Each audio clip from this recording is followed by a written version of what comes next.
Bonjour la famille, bienvenue sur Stories with Madesi. Abonnez-vous et laissez un j'aime, cela signifie énormément pour nous. Partagez également cette vidéo avec vos amis et vos proches, et activez les notifications pour ne manquer aucune de nos futures vidéos.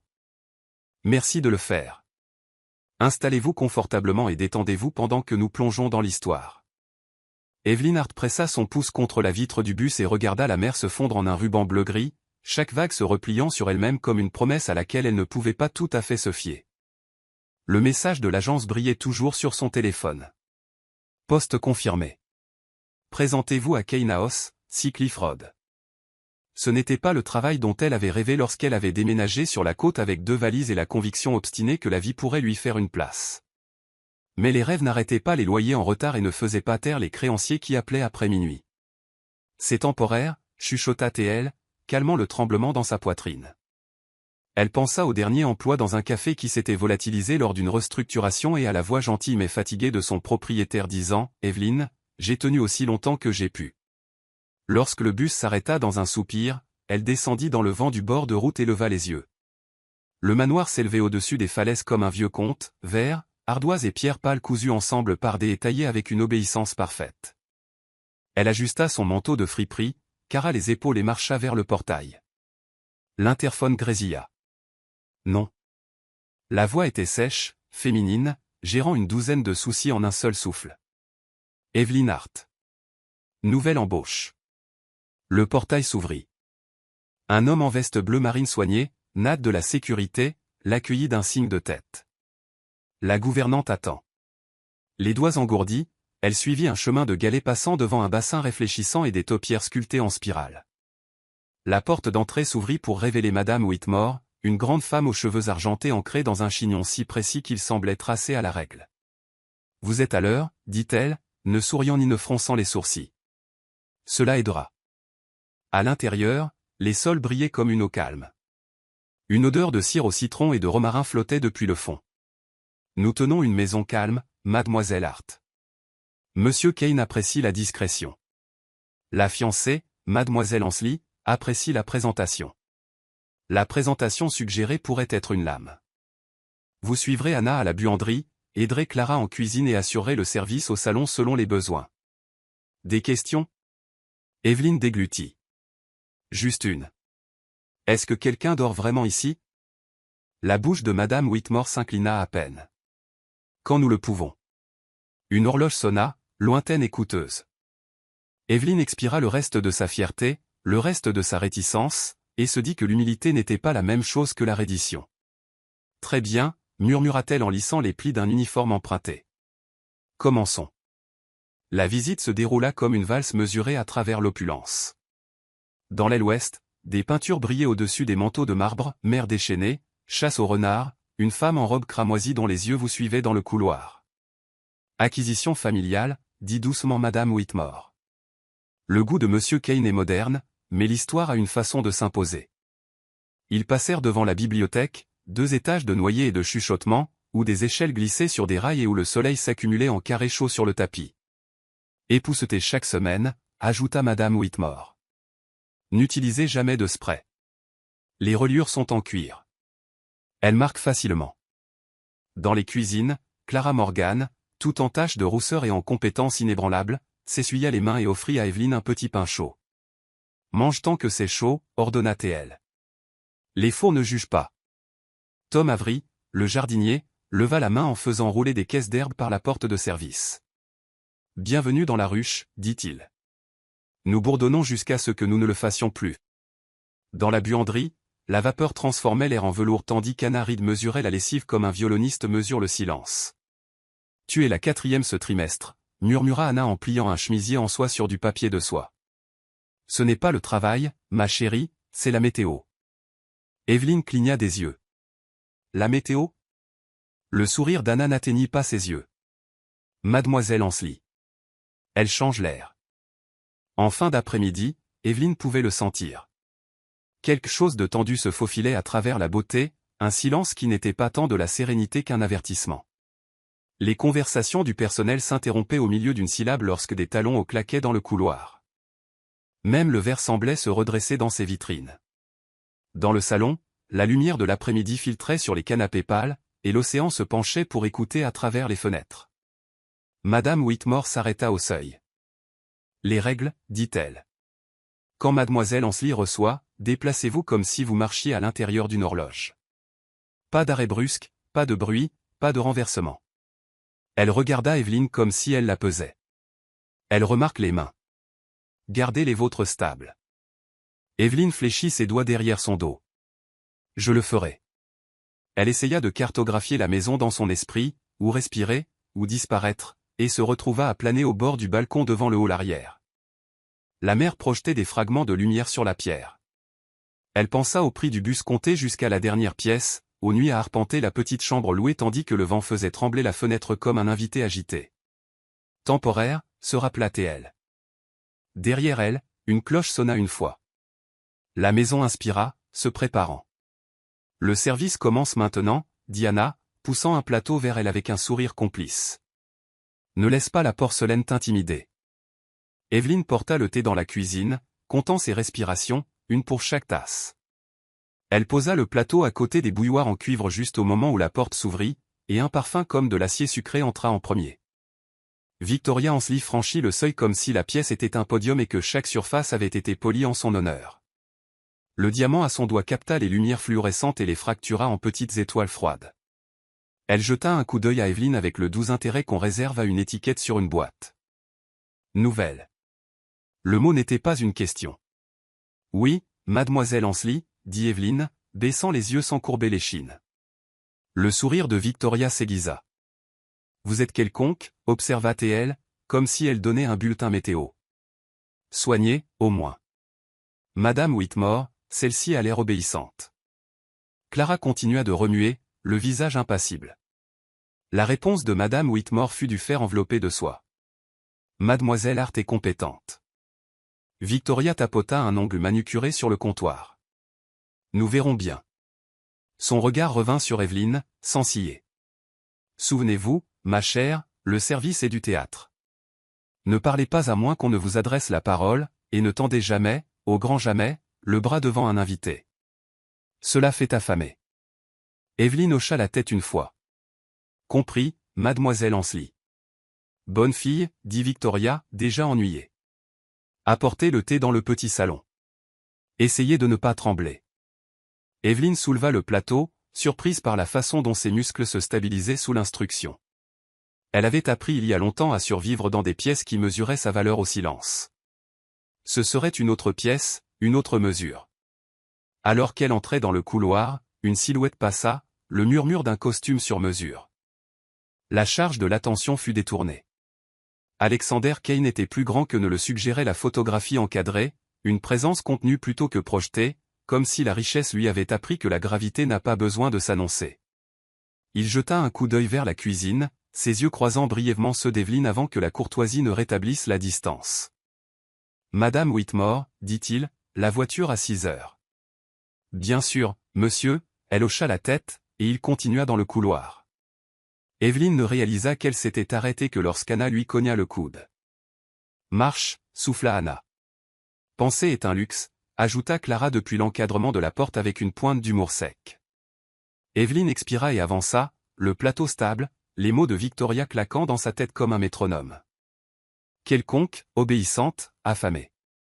Elle ne serait aucune de ces choses là où cela comptait le plus, se promit-elle, et si quelqu'un demandait, elle dirait simplement « Je suis ici pour travailler ».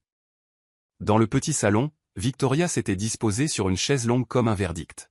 « Tu as réussi », dit-elle en inspectant les tasses. « Maintenant, voyons si tu peux verser sans supplier la porcelaine de te pardonner. » La réunion de cet après-midi-là était assez petite pour sentir l'argent. 3 mondaines au rire comme des cuillères polies, un rédacteur de magazine en bleu marine qui portait ses opinions comme des boutons de manchette, et Victoria au centre de la scène dans un chemisier en soie couleur de léger bleu. Evelyne se déplaça dans la pièce comme on le lui avait appris, le plateau à niveau, les yeux calmes. Elle plaça une tasse à côté du rédacteur qui hocha la tête distraitement, monologuant déjà sur une levée de fonds, sur la façon dont le goût doit être curaté pour les masses. Victoria drapa un bras le long du dossier de la chaise longue.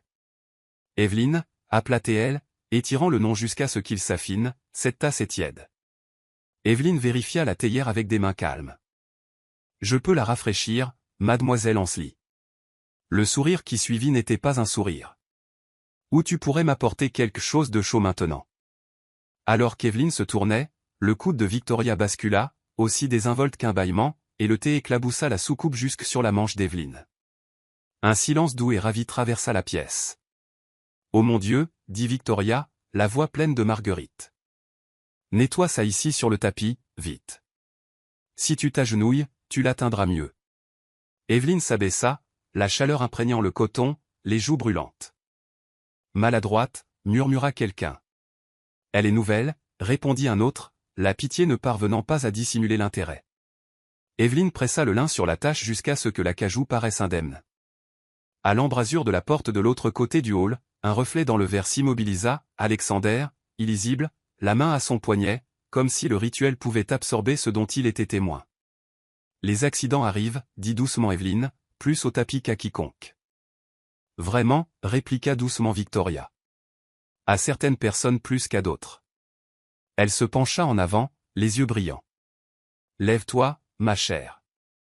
Evelyn se leva, la manche tachée, le cœur se stabilisant dans la cage de ses côtes. Essaie encore, dit Victoria, tendant la tasse comme pour défier la gravité d'être gentille. Evelyn versa lentement et avec précision jusqu'à ce que la vapeur couronne la porcelaine comme un halo. Pas une goutte ne s'échappa. Quelque chose dans le regard de Victoria se refroidit. Voilà, dit-elle, de nouveau ennuyée. Même une horloge cassée, le rire scintilla, mince et avide. Evelyn ne croisa le regard de personne en se retirant. Dans le couloir, elle s'accorda une respiration, le dos contre le mur. Anna passa avec un paquet de linge et un regard qui disait « Tiens bon ». De l'autre côté du hall, Alexander parlait un peu trop légèrement à un invité, comme pour stabiliser la pièce. Lorsqu'il se détourna, son attention revint, un regard mesuré sur la tache sur la manche d'Evelyn. Puis le plus petit déhochement de tête. J'ai vu. Cette connaissance ne répara pas la brûlure sur le bras d'Evelyn, mais elle réarrangea la forme du silence autour d'elle. La buanderie exhalait de la chaleur. Les murs perlaient d'une vapeur qui adoucissait les angles et les voies.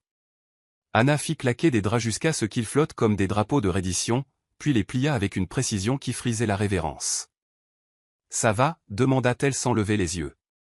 Evelyn trempa sa manche dans une bassine d'eau fraîche, le thé s'épanouissant comme une excuse. « Ça ira. » Clara apparut dans l'embrasure de la porte avec un bol de fraises et 2 cuillères. « Médicaments » annonça-t-elle en les déposant sur l'étagère. Mangeant une, en disant que c'était 2. Tom passa avec un chariot de serviettes humides. La première éclaboussure, c'est l'initiation, dit-il. La deuxième, tu la prends personnellement. La bouche d'Anna se serra. La troisième, ajouta-t-elle, signifie qu'elle s'ennuie. Evelyn sourit, un sourire petit et réel. Vous faites sonner ça comme si c'était survivable. Anna fit glisser une serviette pliée vers elle. Ça l'est, jusqu'à ce que ça ne le soit plus. Nous avons perdu 3 femmes de chambre depuis Pâques. Une est partie en larmes, une est partie en rage, et une est partie avec une lettre de recommandation si élogieuse qu'elle a pris feu quand elle l'a ouverte. Clara renifla. Victoria écrit avec de l'essence. La pièce s'installa dans un rythme, tourné, bourdonné, plié, jusqu'à ce que le calme fasse place à l'honnêteté.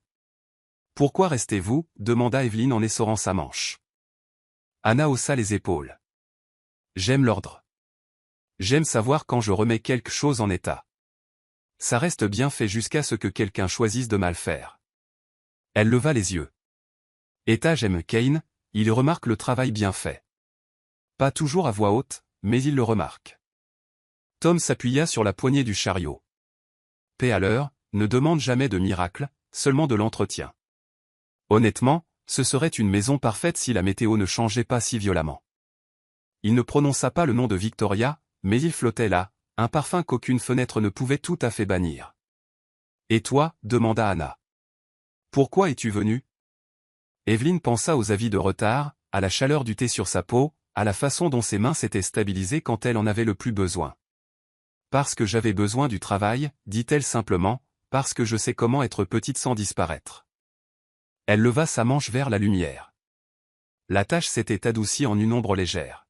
« Et parce que, ajouta-t-elle, se surprenant elle-même, j'aimerais laisser quelque chose en meilleur état que je ne l'ai trouvé. Clara lui tendit une fraise. Commence par toi-même, dit-elle.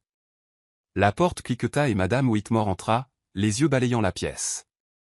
Mademoiselle Hart, dit-elle, la voix mesurée, bien joué pour avoir tenu bon. Evelyne cligna des yeux.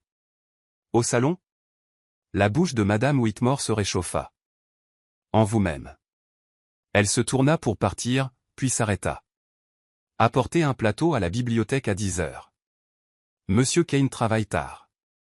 L'ordre était ordinaire, le timing ne l'était pas.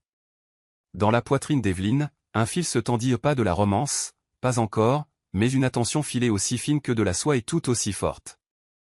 Oui, Madame Whitmore, chuchota T.L., sentant la maison se réorganiser autour d'une possibilité qu'elle ne nommerait pas. La pluie tombait en nappes douces et régulières contre les hautes fenêtres, brouillant l'horizon où la mer rencontrait le ciel. La majeure partie de la maisonnée s'était retirée tôt, se repliant vers des chambres chaudes et des tâches tranquilles. Mais Evelyne resta dans la salle à manger, penchée sur une longue table bordée d'argenterie étincelante. Elle travaillait selon un rythme presque méditatif, tremper, polir, inspecter, placer son esprit à moitié perdu dans le doux tintement de l'argent sur le tissu. Le monde s'était rétréci à la lueur de la lampe, à la faible odeur de cire au citron et au bourdonnement lointain de la tempête à l'extérieur. Le bruit de pas, non pressé mais délibéré, la tira de sa transe. Lorsqu'elle leva les yeux, Alexander Kane se tenait dans l'embrasure de la porte, sa veste de costume disparue, les manches de sa chemise blanche retroussées proprement sur ses avant-bras. Il observa la scène avec une légère inclinaison de la tête. « Je ne savais pas que quelqu'un travaillait encore si tard, » dit-il, sa voix basse mais pas froide. Evelyne posa doucement la fourchette qu'elle tenait.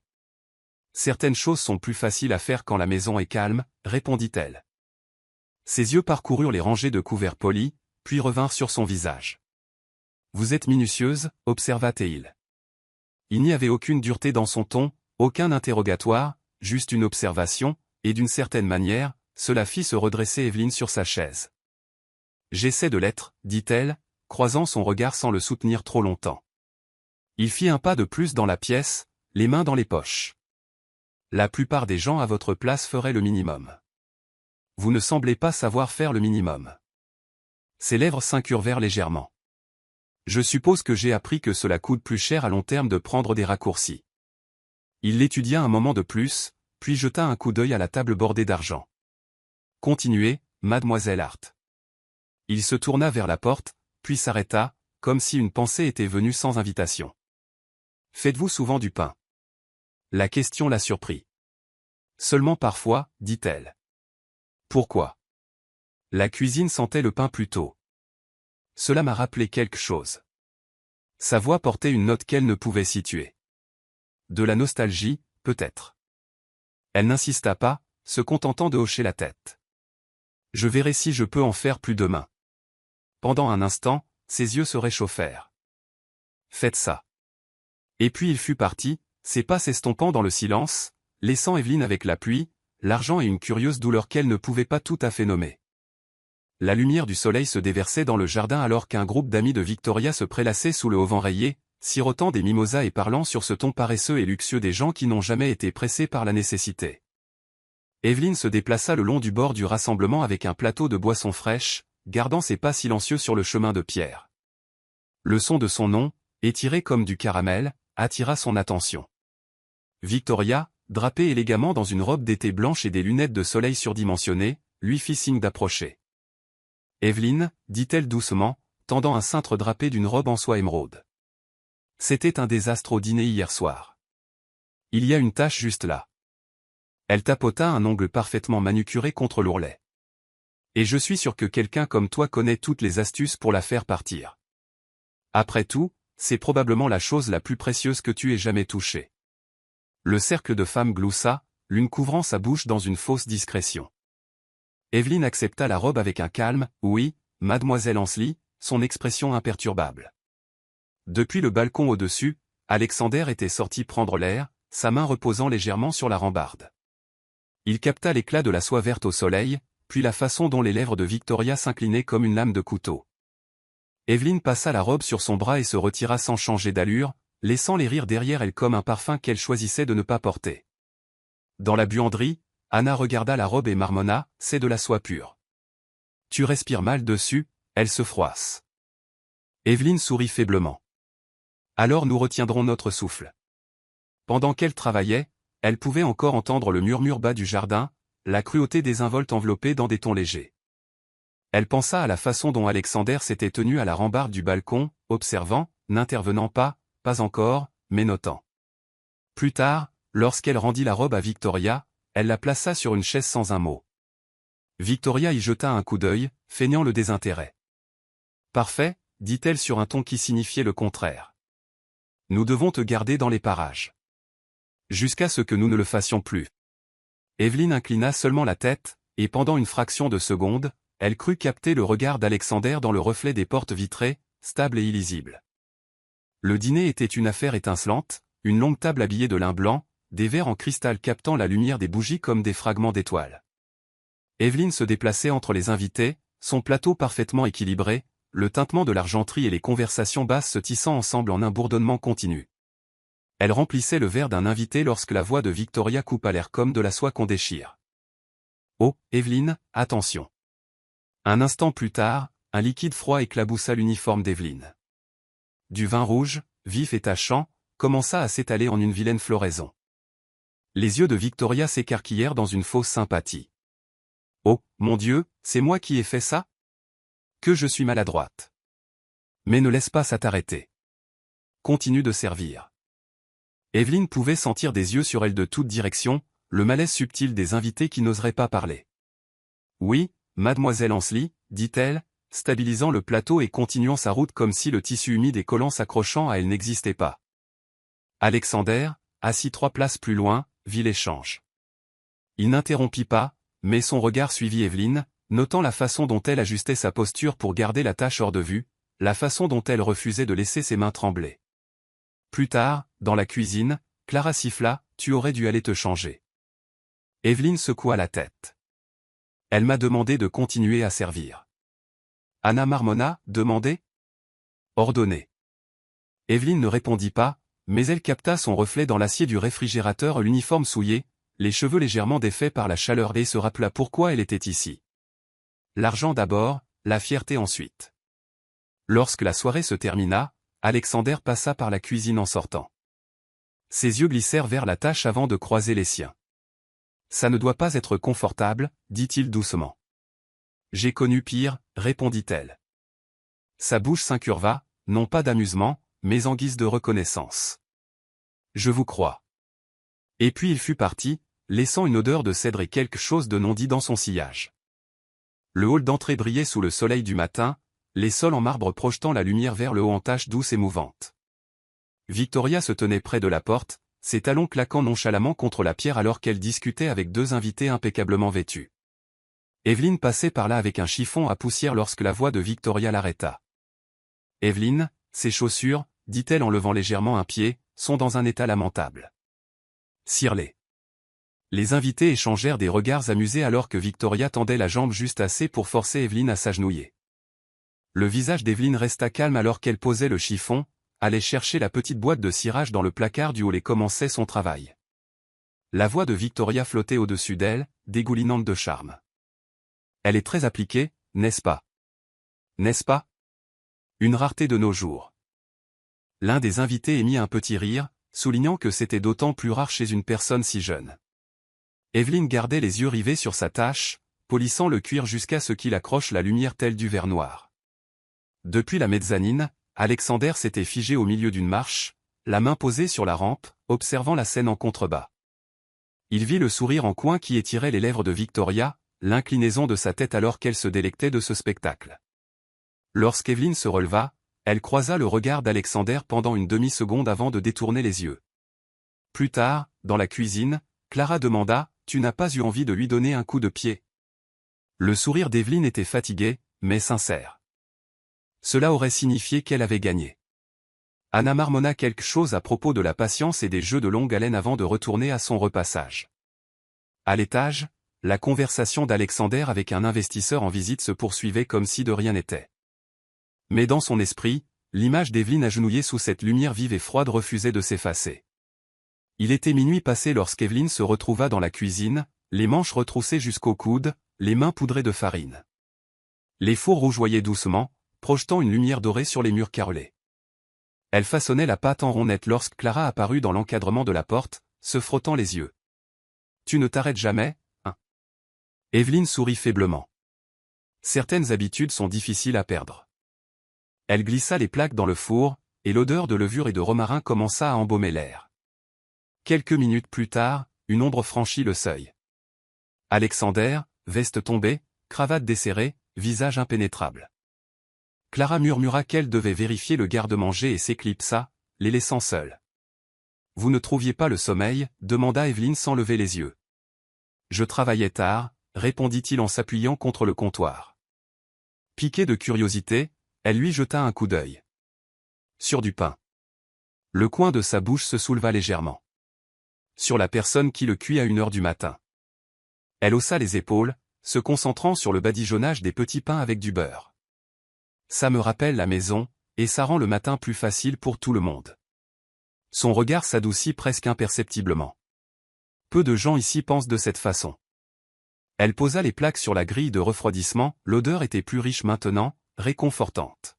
« Tenez », dit-elle en rompant un morceau d'un petit pain pour le lui offrir. Il le prit sans hésiter, mâchant lentement. « C'est bon, dit-il. Un mot simple, mais qui semblait peser lourd. Vous allez gâter le personnel avec ça. Evelyne rit doucement.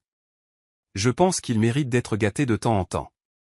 Pendant un instant, ils restèrent dans un silence complice, la tempête au dehors remplacée par le bourdonnement chaleureux du four. Puis Alexander se redressa. Bonne nuit, mademoiselle Hart. Bonne nuit, monsieur. Alors qu'il partait, Evelyne retourna à son travail, mais la cuisine semblait plus chaude, l'air étrangement plus léger, comme si ce simple échange avait déplacé quelque chose qu'aucun d'eux ne pouvait encore nommer. Le matin débuta par un calme inhabituel, brisé seulement par le tic-tac rythmé de l'horloge grand-père dans le couloiret. Evelyne arrangeait des fleurs fraîches dans le petit salon lorsque la voix de Madame Whitmore résonna dans le couloir. Mademoiselle Hart, au salon, s'il vous plaît. À l'intérieur, Victoria se tenait près de la cheminée, sa robe de soie miroitant comme de l'eau. Dans sa main, une boîte doublée de velours, vide. Mon collier, commença-t-elle, la voix douce mais tranchante sur les bords. Celui en saphir. Disparu. Evelyne posa délicatement le vase sur la table. Je ne l'ai pas vu, mademoiselle Ansley. Victoria inclina la tête, les yeux plissés. Vous avez nettoyé ma chambre hier, n'est-ce pas? L'accusation était enveloppée d'une fausse innocence, mais le message était assez fort pour être entendu par le personnel à proximité. Oui, en effet, répondit Evelyne avec égalité. Victoria soupira théâtralement. Et maintenant, mon collier a disparu. Étrange coïncidence. La tension attira les autres, Anna dans l'embrasure de la porte, Clara serrant une serviette pliée, même Tom s'attardant dans le hall. Voulez-vous que je vérifie la lingerie, proposa Evelyne. Il a peut-être été laissé dedans. Non, l'interrompit Victoria. Nous fouillerons d'abord vos quartiers. Les mots étaient délibérés, un piège pour l'humilier. Mais avant qu'Evelyne ne puisse répondre, Alexander entra par le couloir opposé, l'expression illisible. Que se passe-t-il? Son regard passa d'Evelyne à Victoria. Elle a égaré son collier, dit calmement Evelyne, et pense que j'ai pu le prendre. Le regard d'Alexander s'aiguisa. Pense? Victoria croisa les bras. C'est la seule qui y a eu accès. Il s'approcha de la cheminée. Alors nous fouillerons partout. Y compris votre chambre, Victoria. Le silence fut immédiat et lourd. Des heures plus tard, le collier fut retrouvé dans le tiroir de la coiffeuse de Victoria. Elle en rit, prétendant qu'il avait dû glisser la par inadvertance. Mais le regard qu'Alexander lui lança en partant n'avait rien d'un rire. C'était un avertissement qu'elle feignit de ne pas voir. La pluie était revenue cet après-midi-là, une fine brume dérivant contre les fenêtres. Evelyne était dans la lingerie, triant des serviettes pliées, lorsque la porte s'ouvrit et que Victoria entra. L'air entre elle se tendit. « Vous vous croyez maligne ?» commença Victoria, le ton bas, presque conversationnel. « Plantez là avec votre visage calme, laissant les gens croire que vous êtes innocente et compétente. » Evelyne continua d'empiler les serviettes, les mains stables. « Je fais mon travail, mademoiselle Ansley, rien de plus. » Le sourire de Victoria n'atteignit pas ses yeux. « Oh, Mais vous faites bien plus. Vous gagnez de la sympathie, de l'attention. Je ne sais pas quel est votre but ultime, mais comprenez ceci, les hommes comme Alexander sont loyaux jusqu'à un certain point. Une fois qu'ils ont eu leur amusement, ils retournent vers leur propre monde. Le regard d'Evelyn se leva enfin, croisant celui de Victoria sans ciller. Et quel monde est-ce donc? La question resta suspendue dans l'air comme un défi. Victoria s'approcha, l'odeur piquante de son parfum comblant l'espace entre elles. Pas le vôtre, dit-elle doucement, presque gentiment, comme si elle livrait une vérité pour laquelle Evelyn devrait la remercier. Gardez vos distances et peut-être partirez-vous d'ici avec votre dignité. Ignorez-moi, et vous ne partirez pas du tout. L'avertissement était de l'acier enveloppé de velours, destiné à intimider sans jamais élever la voix. Evelyn reporta son attention sur la pile de serviettes. Je continuerai à faire mon travail, dit-elle simplement. Les lèvres de Victoria se serrèrent, mais elle n'ajouta rien, laissant derrière elle un sillage de roses coûteuses. Seule dans le calme, Evelyn expira lentement, son esprit rejoignant les mots. Elle ne ressentait pas de peur, seulement la conscience grandissante que cette maison n'était plus simplement un lieu de travail. C'était un échiquier, et chaque mouvement comptait. Le brunch fut une affaire plus calme que les grands dîners habituels, mais la liste des invités était tout aussi soignée. 2 investisseurs, un conseiller municipal, et Victoria président en bout de table. Evelyn passait d'un invité à l'autre avec un plateau de café frais, servant avec une précision rodée. « Vous êtes lente aujourd'hui », remarqua soudain Victoria, juste assez fort pour que tout le monde l'entende. Le conseiller jeta un coup d'œil sympathique à Evelyn, mais les yeux de Victoria brillaient d'amusement. Evelyn posa la cafetière avec précaution. « Je voulais m'assurer que chaque tasse soit servie selon la préférence de votre invité, dit-elle d'une voix mesurée. Nous n'avons pas le temps pour le cérémonial, répliqua Victoria. Avant qu'Evelyn ne puisse répondre, Alexander, assis de l'autre côté de la table, se recula légèrement. Au contraire, dit-il d'un ton égal. Le souci du détail est ce qui distingue cette maison. Je préfère attendre la perfection plutôt que de me précipiter vers la médiocrité. Son ton était calme, mais les mots étaient une défense claire. Le sourire de Victoria se figea, sa fourchette s'arrêtant au-dessus de son assiette. Bien sûr, dit-elle légèrement, bien que ses yeux trahissent son agacement. La conversation dévia vers d'autres sujets, mais Evelyn surprit le regard d'Alexander, une lueur brève et rassurante avant qu'il ne retourne à son repas. Dans la cuisine, peu après, Clara chuchota, « Il a vraiment fait ça ?» Evelyn secoua la tête. Il parlait du café. Mais la chaleur qui persistait dans sa poitrine lui disait le contraire. Anna, qui avait entendu, eut un sourire entendu. C'est drôle, dit-elle, comme certaines personnes remarquent les plus petites choses, et d'autres ne réalisent pas que ce sont les plus petites choses jusqu'à ce qu'on les leur montre. Evelyn ne répondit pas, mais en polissant l'argenterie pour le prochain repas, elle se demanda si les mots d'Alexander étaient destinés à la salle ou à elle. Le gala de charité remplissait la grande salle de bal d'une lumière dorée et du doux bourdonnement des instruments à cordes.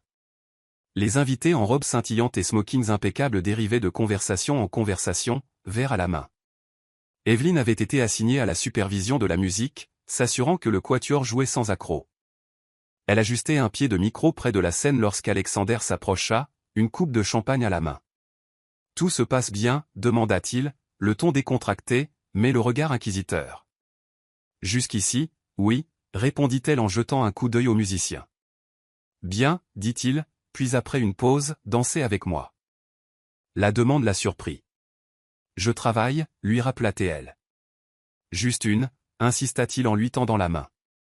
Elle n'hésita qu'un instant avant de placer sa main dans la sienne. Le quatuor entama une valse lente, et il la guida vers le bord de la piste de danse. Il bougeait avec des pas lents et mesurés, assez loin du centre pour paraître discret, mais assez près pour que Victoria, debout à l'autre bout de la pièce, puisse les voir. Evelyn gardait le regard bas, se concentrant sur le rythme, mais elle pouvait sentir le regard de Victoria comme une brûlure sur sa peau. « Vous êtes doué pour ça » murmura Alexander. « Ça fait longtemps » dit-elle doucement. « Pourtant » répondit-il, « vous bougez comme si vous connaissiez les pas. » Lorsque la musique ralentit pour s'achever, il relâcha sa main avec un léger sourire. « Merci, mademoiselle Hart. » Elle retourna à ses devoirs sans se retourner, mais plus tard ce soir-là, alors qu'elle ramassait des verres dans un coin reculé, elle vit le visage de Victoria dans le reflet de la fenêtre, les yeux plissés, les lèvres serrées. Son regard n'était pas fixé sur Alexander, mais sur elle. La bibliothèque était faiblement éclairée, l'odeur de vieux papier et de cuir riche dans l'air chaud. Evelyn époussetait les étagères supérieures, l'échelle tirée à mi-chemin de la pièce, lorsque la porte s'ouvrit doucement. Alexander entra, un dossier sous le bras. « Je ne m'attendais pas à vous trouver ici si tard », dit-il en posant le dossier sur le bureau. « La poussière ne connaît pas les heures de bureau », répondit-elle en souriant faiblement. Il se dirigea vers les étagères, scannant les titres du regard. « Vous avez lu certains de ceux-là » Elle secoua la tête. « Pas encore. Je ne saurais pas par où commencer. » Il attrapa un volume relié en cuir vert foncé. « Celui-ci, » dit-il en le lui tendant. « C'est sur la mer. J'ai pensé qu'il pourrait vous plaire. » Elle le retourna dans ses mains. « J'ai grandi près de la côte, » avoua-t-elle doucement. « Je passais plus de temps à fixer l'eau qu'à faire mes corvées, selon ma mère. » Il s'appuya contre la base de l'échelle. « L'océan garde son propre temps. Je pense que c'est ce que j'aime chez lui. » Il y eut une pause, non pas gênante, mais pleine.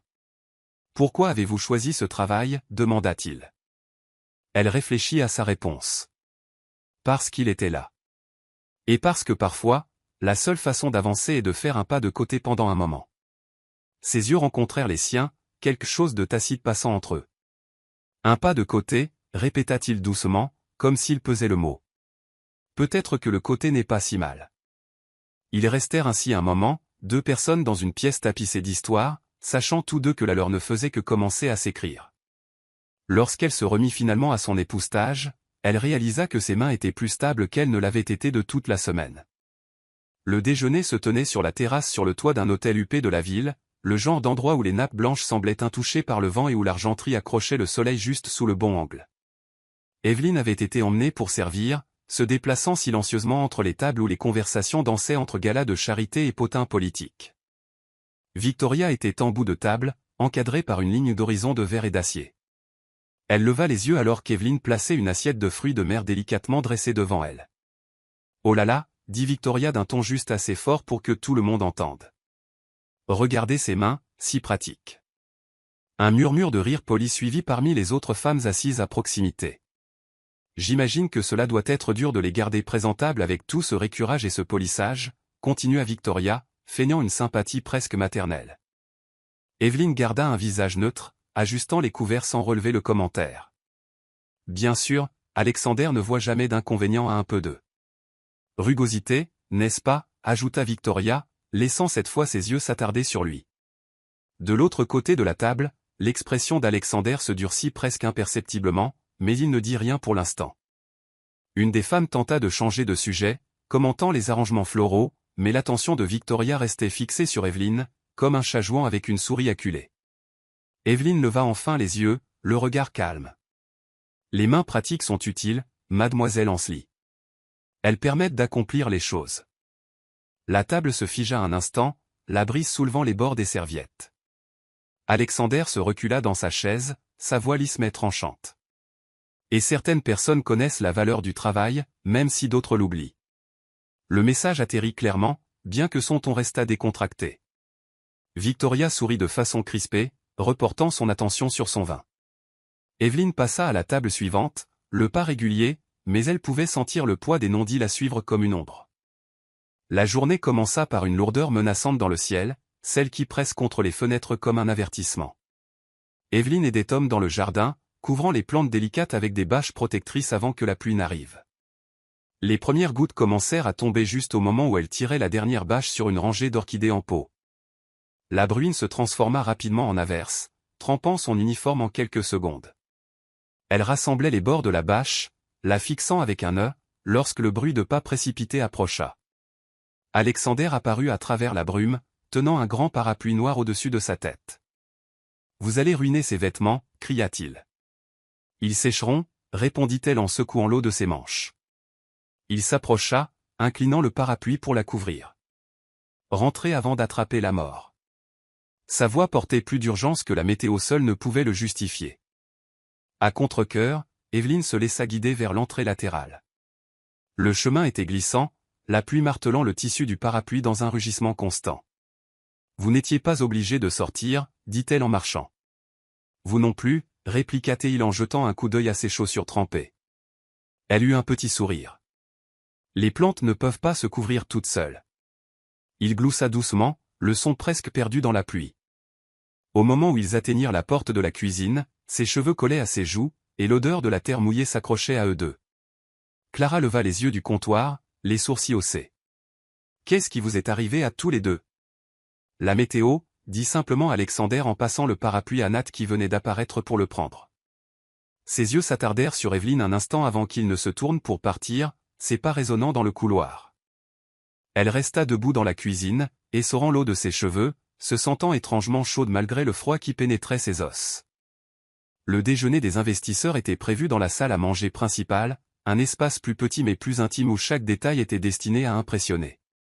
Evelyne avait préparé le champagne elle-même, s'assurant qu'il était parfaitement frais. Alors qu'elle disposait les verres sur un plateau, Victoria entra, ses talons claquant sur le sol poli. « Oh, je vais prendre ça », dit-elle légèrement, soulevant le plateau avant qu'Evelyne ne puisse répondre. Elle disparut dans l'office attenant un instant, ressortant avec le même plateau, le sourire doux. « Timing parfait, allez-y, servez nos invités. » Evelyne entra dans la salle à manger, offrant les verres à un de nos investisseurs assis. Il ne fallut pas longtemps pour que les murmures commencent, polis au début, puis plus tranchants.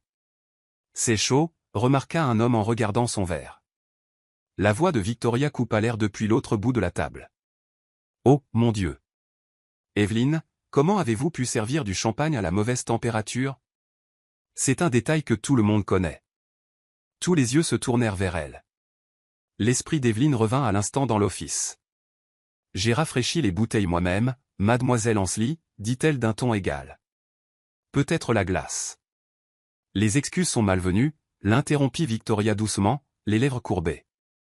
Avant qu'Evelyne ne puisse répondre, la voix d'Alexander entra dans la pièce comme une marée lente. Je suis sûr qu'il y a une explication. Et d'après mon expérience, mademoiselle Hart ne néglige pas les détails. La façon dont il le dit fit changer l'air ambiant. Victoria rit doucement. Bien sûr que tu la défends. Je défends l'exactitude, répondit-il, le regard stable. Le reste du repas se passa sans autre commentaire. Mais l'air entre Victoria et Evelyne était différent maintenant, chargé, cassant, et attendant la prochaine fracture. Plus tard dans le couloir, Anna chuchota, elle l'a échangé, n'est-ce pas? Evelyne ne répondit pas, mais l'expression dans ses yeux suffisait à le confirmer. C'était un dîner intime. Juste quelques proches associés d'Alexander réunis dans le petit salon ouest. Evelyne se déplaçait silencieusement, remplissant les verres et posant les plats sans interrompre le fil de la conversation. Victoria, perchée élégamment sur la coudoir du fauteuil d'Alexander, semblait d'une humeur inhabituellement bonne jusqu'à ce qu'elle jette un coup d'œil à Evelyne. « Attention avec cette assiette », dit-elle d'un ton qui domina la conversation. La dernière fois, elle a failli laisser tomber le plateau en argent. Evelyne se figea une fraction de seconde avant de reprendre ses mouvements. « Je n'ai jamais laissé tomber de plateau, mademoiselle Ansley, dit-elle doucement. Le rire de Victoria fut léger et dédaigneux. Mémoire sélective, je suppose. Avant qu'Evelyne ne puisse battre en retraite, la voix d'Alexander trancha, calme mais avec un sous-entendu d'acier. Ça suffit, Victoria. La pièce devint silencieuse. Il posa son verre de vin et la regarda directement. Evelyne fait son travail avec précision. Si tu as des inquiétudes, apporte-les-moi, pas à la table. Le sourire de Victoria vacilla et elle tourna son regard vers le feu. Les invités échangèrent des regards discrets, sentant la tension mais ne disant sagement rien. Evelyne continua son service, son cœur battant fort à ses oreilles. Plus tard, alors qu'elle ramassait les derniers plats, Alexander la croisa dans le couloir. « Ne la laissez pas vous saper le moral, dit-il doucement. Elle croisa brièvement ses yeux.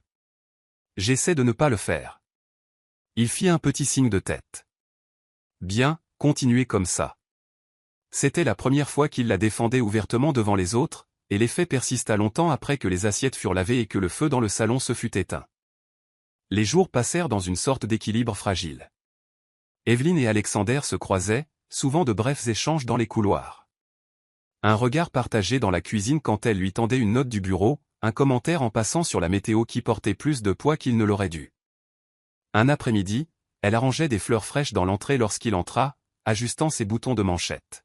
« Vous avez l'œil pour ça » dit-il en désignant l'arrangement.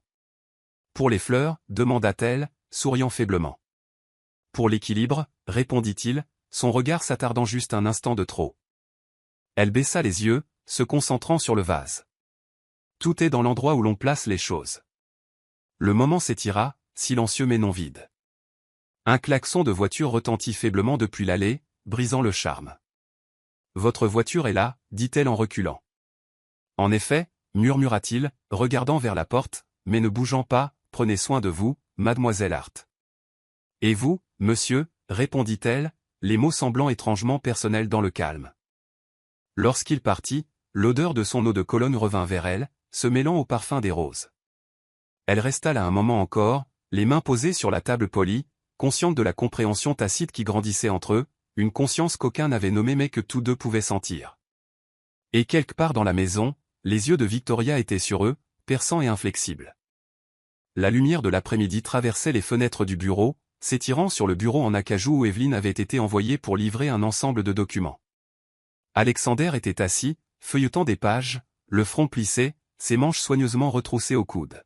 « Mademoiselle Hart, dit-il sans lever les yeux, pouvez-vous mettre ça ici ?» Elle s'avança, prudente avec la pile nette d'enveloppes, les posant juste au bord de son espace de travail. Leurs mains se touchèrent brièvement, mais avec assez de contact pour que tous deux enregistrent la chaleur. Evelyne se figea une fraction de seconde, son pouls bégayant avant de se retirer. Alexander leva alors les yeux vers elle, son expression illisible, bien que ses yeux semblaient contenir quelque chose de non dit. « Merci, dit-il, sa voix plus basse que d'habitude. Elle hocha la tête, ayant l'intention de partir, mais ses doigts effleurèrent le coin du bureau, une encre silencieuse avant de se détourner. Alors qu'elle atteignait la porte, Victoria apparut dans le hall, son regard passant de l'un à l'autre comme une lame, évaluant sa cible. « Distribution de courrier, Evelyne, demanda-t-elle doucement, bien que son ton portât la piqûre de l'accusation. « Des documents, répondit Evelyne, gardant la voix stable. « Quelle ardeur au travail, répliqua Victoria en entrant dans la pièce. La posture d'Alexander ne changea pas, mais il y eut un changement imperceptible dans l'air, un resserrement. « Mademoiselle Hart partait justement, dit-il, son ton sans appel. » Evelyne sortit, mais l'écho de ce bref contact la suivit dans le couloir comme la chaleur persistante du soleil après son coucher, et elle savait que Victoria avait remarqué bien plus qu'elle n'aurait dû. Le lendemain matin, Evelyne fut convoquée dans le petit salon, un endroit que Victoria privilégiait pour les confrontations privées.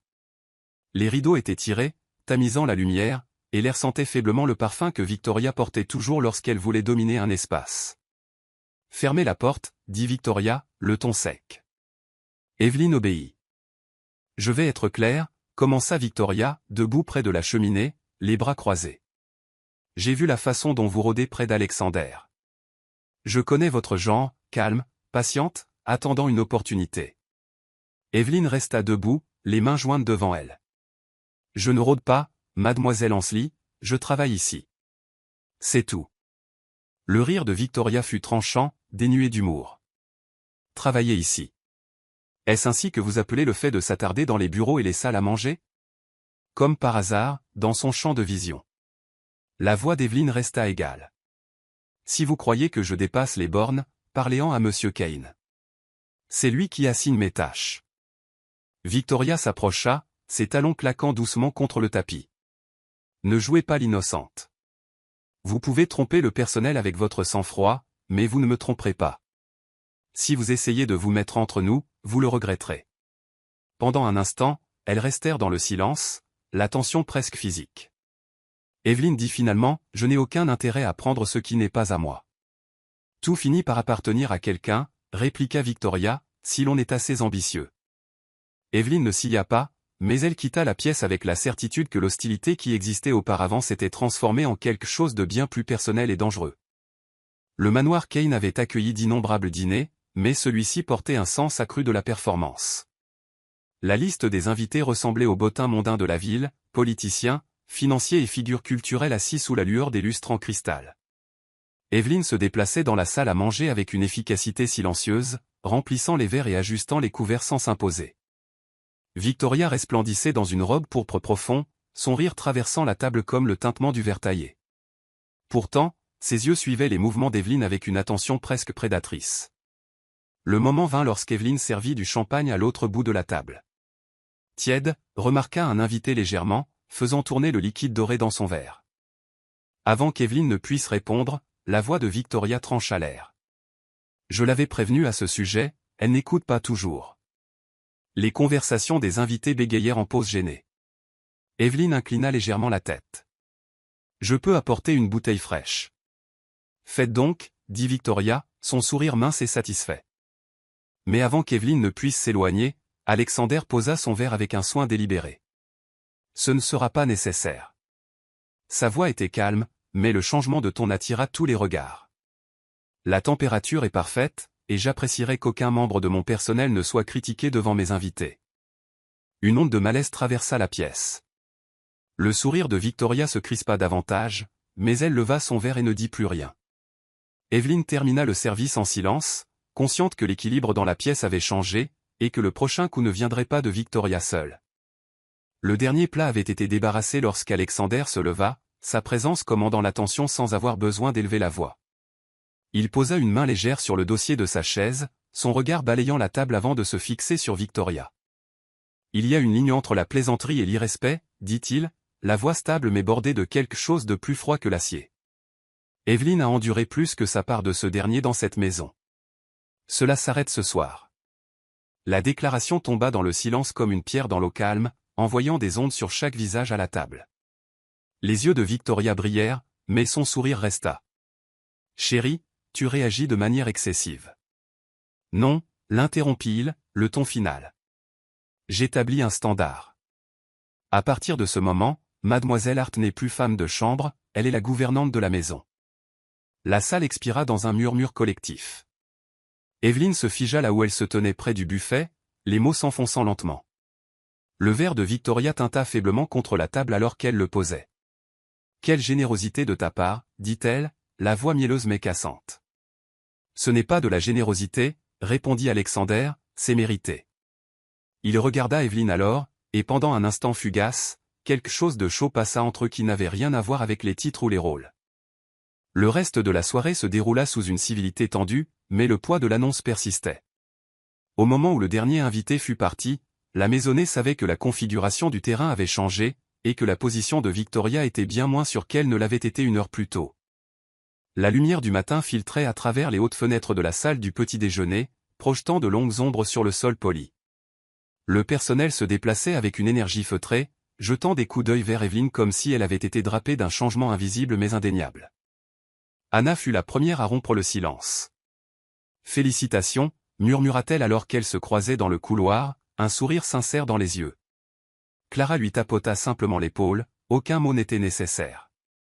Pourtant, sous la chaleur, Evelyne sentait le courant sous-jacent de tension.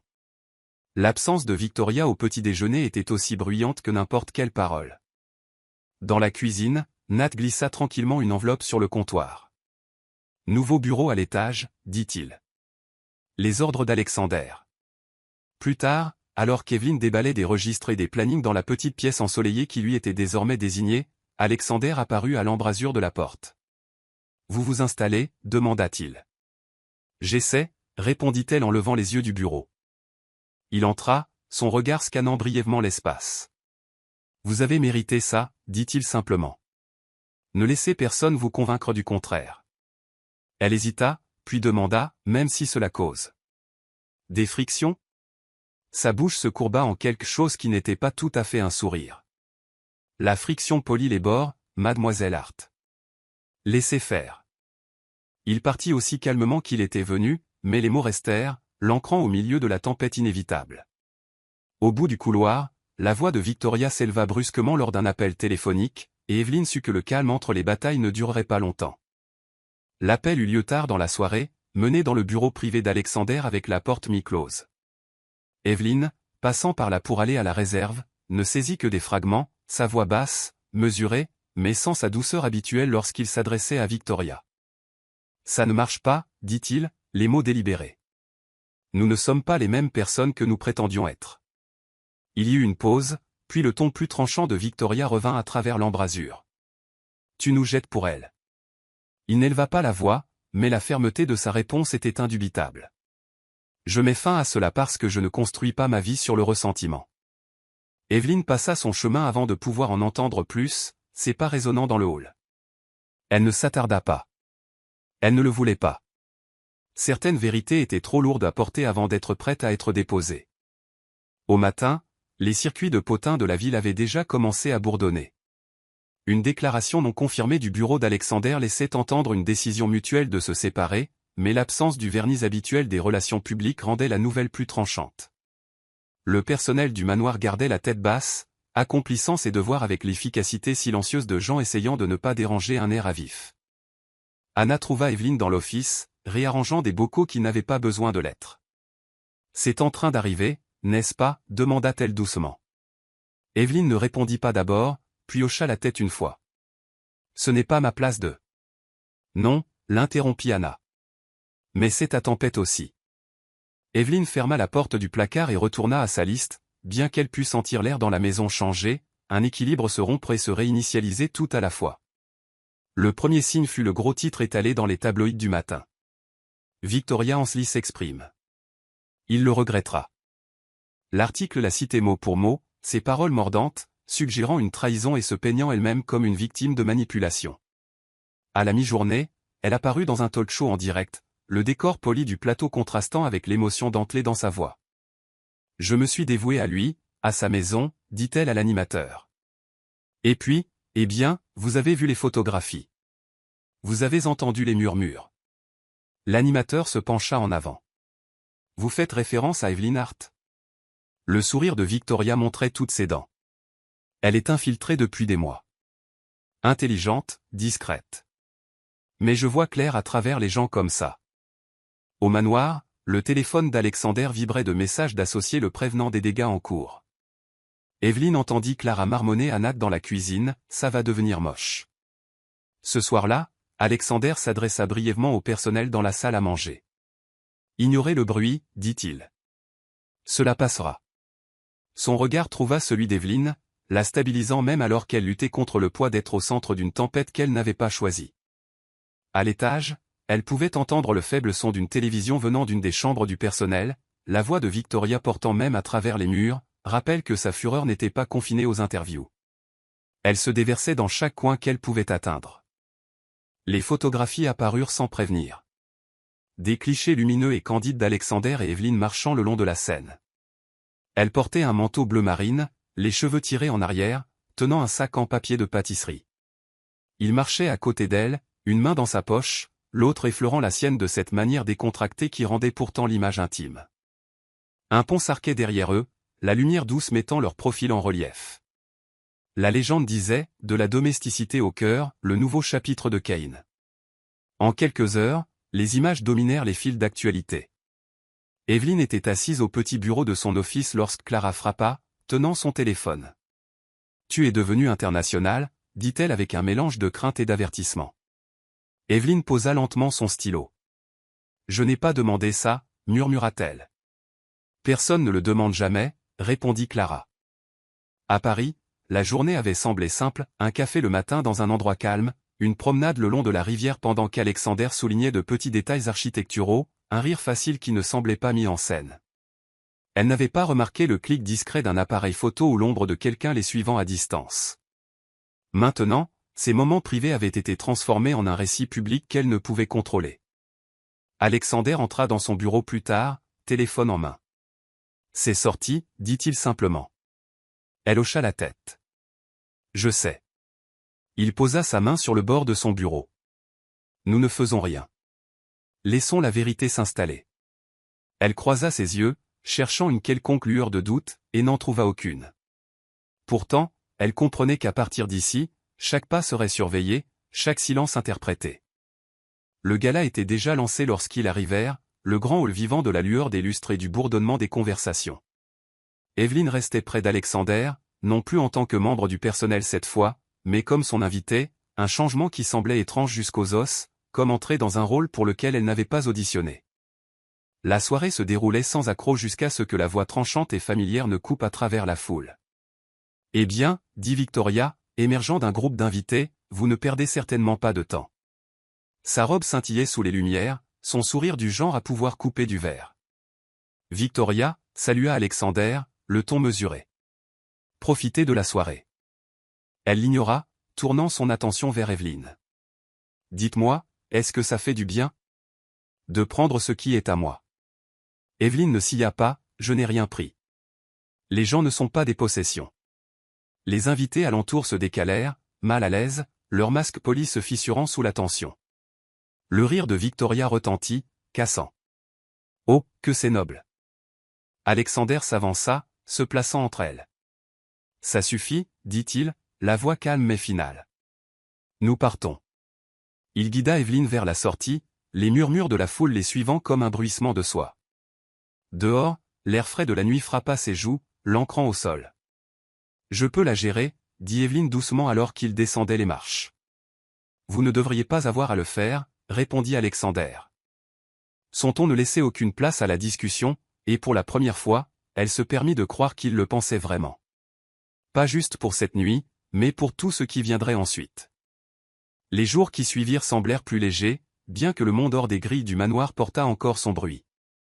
Evelyne se déplaçait dans les halls non plus avec l'invisibilité silencieuse du personnel, mais avec l'assurance tranquille de quelqu'un qui avait sa place, non pas à cause d'un titre, mais parce qu'elle l'avait gagné par la persévérance, la dignité et la vérité.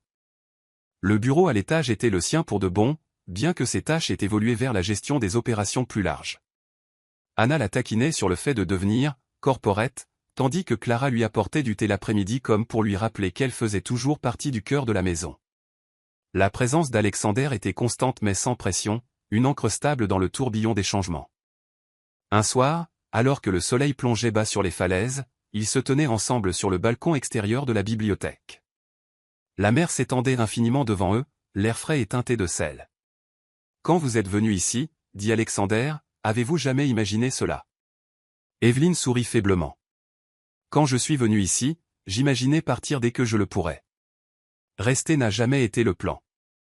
Il se tourna vers elle. Les plans changent. Elle croisa son regard, stable.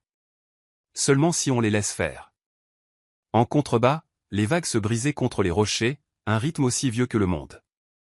À l'intérieur, la maison bourdonnait de sa vie tranquille, non plus un lieu d'épreuve constante, mais un foyer qu'ils construisaient ensemble, brique par brique soigneuse. Et pour la première fois, Evelyne s'autorisa à penser non pas à la survie, mais à ce qui pourrait grandir à sa place. Voici le verset biblique pour cette histoire, l'Éternel combattra pour vous, et vous, gardez le silence. Exode 14h14.